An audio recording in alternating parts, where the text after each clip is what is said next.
This video is going to cover bilingual language learning in early childhood, about age 2 to about age 6.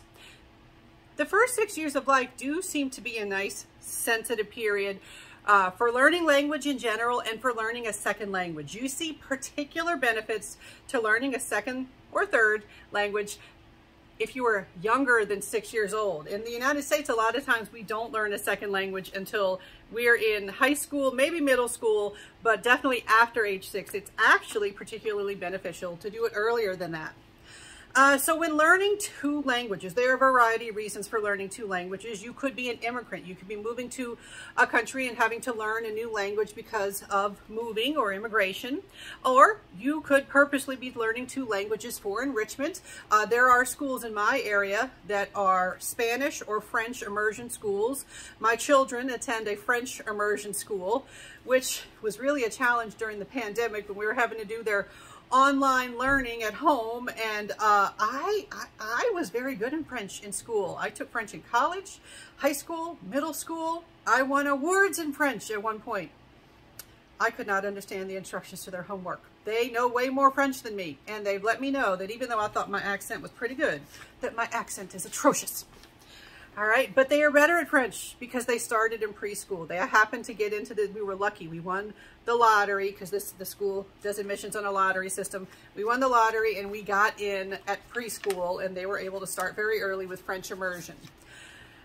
So learning a second language, regardless of the reason for learning a second language, it's really beneficial if done early. And the thing about learning two languages, we do see that you have to speak as well as hear the two languages. That's why these immersion programs, by the way, an immersion program, an immersion school is one where the children they have to speak the language. Like the classes are taught in the second language and they have to answer back in that second language. And so yes, that is difficult, but that's the way to learn. You have to get practice, not just hearing, not just reading once you're able to read, but also speaking the language.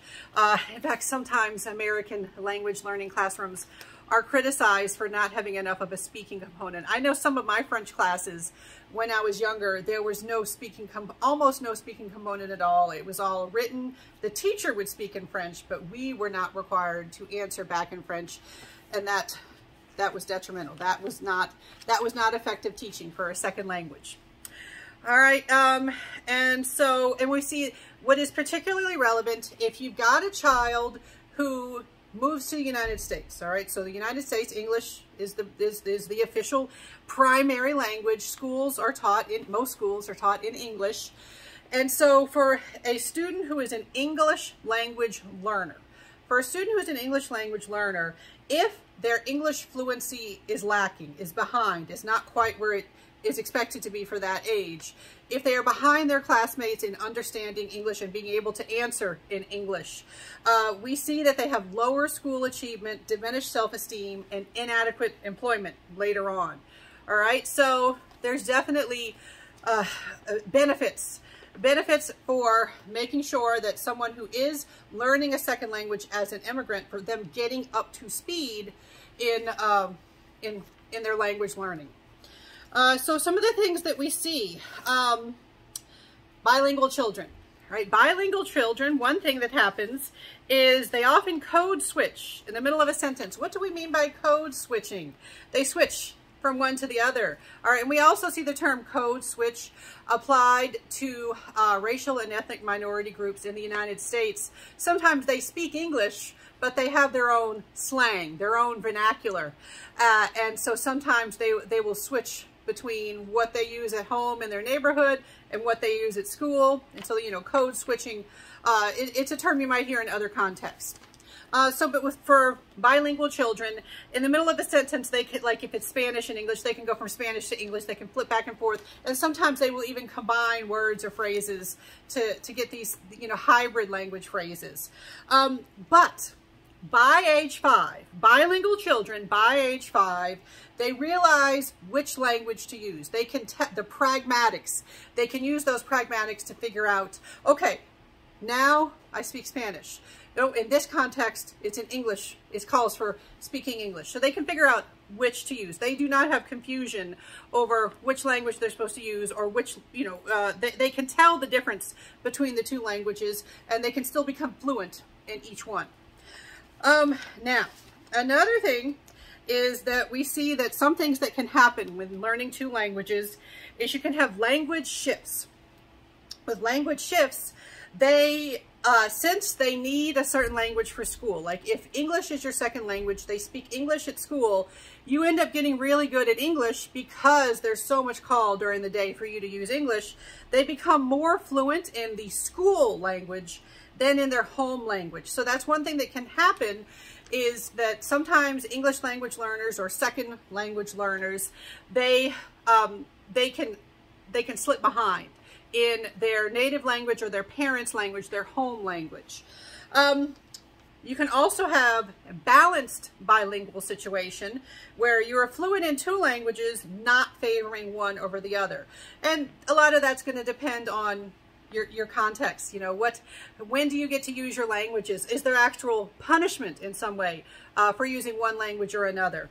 As someone who is part Cajun, the Acadian settlers in the United States, kicked out of France, moved to Nova Scotia in Canada, got kicked out of there, found their way to the swamps and bayous of Louisiana, and they spoke their own version of French, Cajun French. In the last century, I know people who remember speaking Cajun French as children and being punished for it. They started a program where you were required to speak English in schools, and if you spoke any French, you were punished for it. And so what happened is now we lost the Cajun French, and now we're trying to get it back. And they're realizing, oh, maybe that wasn't a good thing, that we're losing this entire culture and a group of people, this entire aspect of culture, this language.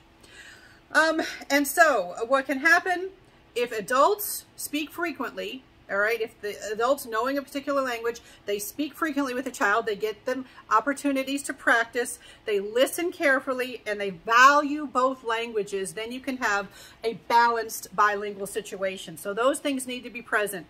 So allowing use of the home language seems to be particularly important.